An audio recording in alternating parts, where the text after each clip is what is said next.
Okay. All right. I mean, listen, man. This has been the most eventful NFL offseason that I can recall. Just the NFL will not take a break. Yeah. It's been incredible. You know what this offseason does not need? Manufactured storylines.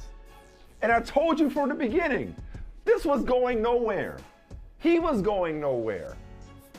We talked about leverage. We had knockdown, drag-out arguments about the kind of leverage Kyler Murray had. Those are two separate conversations, none. And then here he is, you're right. reading the field and reading the room. He is reading the field and reading the room, realizing I ain't going nowhere. You know what I just thought of? I want to win Super Bowls with the Cardinals because my alternative is what exactly? Yeah. So glad we could put this behind us because there was nothing ever to see here. I said the last win in New Orleans, the next win in New Orleans would come from the Saints. No, it actually comes from you. That's another win. You got to win. Okay, so one more win for New Orleans. That comment that you Look, just made. I want him to get his money. You're right. No, you're right. You're right. You're right that he didn't have the. Ultimately, you were right about the leverage. He didn't have leverage. But when you say manufactured storyline, I don't think it was a manufactured storyline in that he had an issue. Manufactured drama. Maybe. Yeah. Oh, well. It was a temper tantrum. I don't know. Between the scrubbing of the social media, between the statement from the agent, it's like, bruh, what you gonna, like, you just finished your third year. Like, they have you under control for the fourth year, fifth year, and the franchise tag if they want it. They're not gonna move you or give you what you want. You're not Russell Wilson. You're not Aaron Rodgers. Hey. Like, they're not, you are not going, unless he was ever truly willing to not show up and play. But even then, what were his options? My point was always a player is only as faithful as his options. And he had none other than to play ball for the Arizona Cardinals. It just is what it is. Hopefully they come to an agreement and he gets his money. But this idea that he had some kind of like, this gives you power over me? Like, he had power over the Cardinals? No. They just putting out statements and whatnot. I think he realized it. He's a smart guy. Kyler Murray's a smart guy. So he did realize what you said. I'm serious. I'm not being sarcastic when I say you got the win here where he didn't have any left. He had no place to go. So even though he was angry, probably upset about things that were going on with his contract and other things that we don't even know about, his options were very limited. But I do want to say, in 2022, if you're of a certain age, if you scrub your social media accounts, that's the equivalent of throwing somebody's stuff out the window. Was that waiting to exhale when she threw his stuff out the window? Lighting the car on fire. The car's on fire. That's the equivalent of it now. So we look at him and be like, oh, that ain't no big deal. So what? He just cleaned up his social media. No, that's how it goes in 2022. If you just I'm not saying he wasn't pissed. I'm not saying he wasn't pissed. I'm saying what was he gonna do about it? You know what I'm saying? Like, and also if I'm Kyler Murray, and I know, listen, you want your security, you want to get paid sooner rather than later. Everybody's not like Lamar Jackson. Sometimes you guys just say, hey, pay me what I'm worth. But clearly, there's a disconnect between what Kyler Murray believes he should be paid and what the Cardinals want to pay him. Talk about leverage. If I'm Kyler Murray, I don't know that I want to do a contract. Security concerns aside, I don't want to do a contract after the game I just had. You're only as funky as your last cut, and he stunk the last time we saw him against the eventual Super Bowl champion Los Angeles Rams. So I wouldn't want to come off of that and do a contract. I want to wait until I actually win a playoff game or playoff games, or maybe even win a Super Bowl with the Cardinals before I do that contract. I get you want to get it sooner rather than later, but you don't have to do that now. You don't have to do that now. Like they are. Talking about as a quarterback? They are.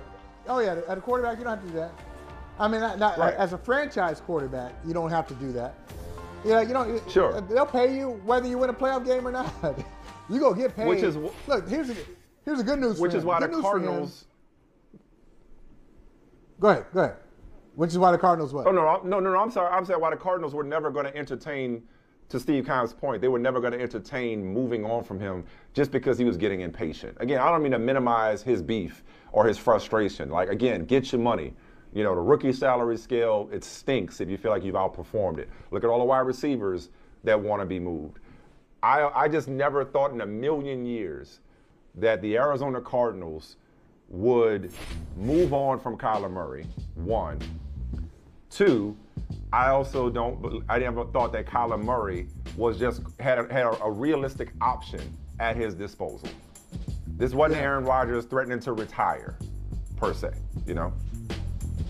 But I would say that he's in a good situation, Kyler Murray is, unless it's the only way he should be disappointed.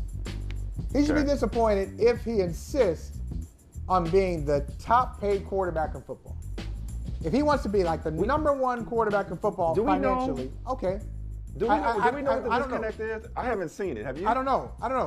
Okay. I don't know what it is, but I'm just telling you, with numbers like that, those are all good numbers. Those are good numbers. Okay, for a young quarterback, good, really good. And it doesn't even include his rushing numbers.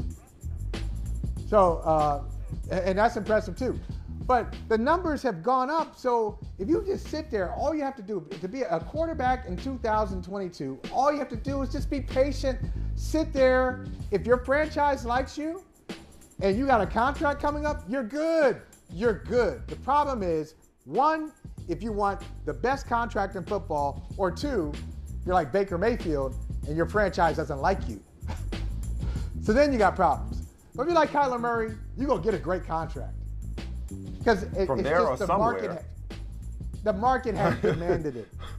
Yeah, right. And if they were crazy enough to trade him, you know, I don't think there'd be a shortage for for his services across the league. I mean, I have no idea what the Cardinals would realistically expect in return for a guy that young and that good. But yeah, point is, man, like I'm giving you grief, but I mean, this was never going anywhere because he was never going anywhere. Yeah. You know, the idea about him being moved or was he going to hold? Like, no. Now, meanwhile. But hey, but before you get to the meanwhile, I'll just say this. Yeah. Now, Steve Keim went hard. Steve Keim went hard in the paint and said, zero chance. Zero chance. Zero. Unequivocally. Zero. We took him first overall. We like him. Right. I'm a better GM with Kyler Murray. Right. Also, now he went harder than Pete Carroll did when Pete Carroll said it's not our intention. Our intention to trade Russell Wilson, and they traded him. Yeah. If you trade him now, ooh, what a story. What a story. I mean,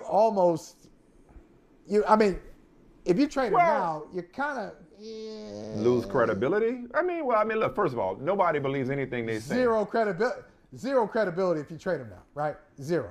If you said zero chance, you have zero credibility. Well, again, I would come back. I would counter with, how much credibility do any of these people have this time of year anyway? So if he said we're not trading him, he said zero chance. We're not trading him. Zero chance. Whatever it is, and then go back and trade him. It wouldn't be the first time somebody said one thing and did another. On the flip side, I do too. But yeah, there you go. On the flip side, I do believe him because he's 24 years old. He's in his third year. He just finished his third year. You got him under his rookie contract for this year and his fifth-year option and a franchise tag if you want him. Nobody, what's the old saying? They got two types of GMs: those that have quarterbacks and those that's looking for quarterbacks.